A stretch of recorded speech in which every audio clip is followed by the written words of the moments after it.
is Fernando Garcia, and I'm going to talk about joint ventures. A joint venture is when two companies join together in order to achieve a specific goal that they both share. First, I'm going to talk about a successful joint venture. This one is called Miller-Coors, and it's between Miller and Coors, which are brewing companies.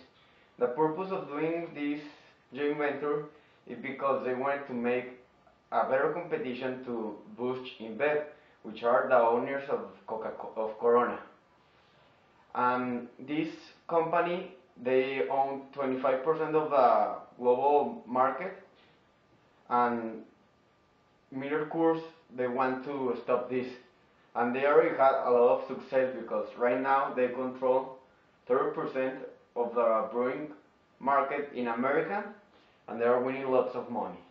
Also, by doing this, they have more advantages because both companies, the one is in one side of America and the other in the other side, and they share the factories and the transport. So this makes the company to save a lot of money. And an unsuccessful joint venture is the one between Yamaha company and the Escort company. This was a joint venture created because Yamaha wanted to enter the Indian market with new motorcycles, but they didn't have success because the motorcycles, they were not of good quality.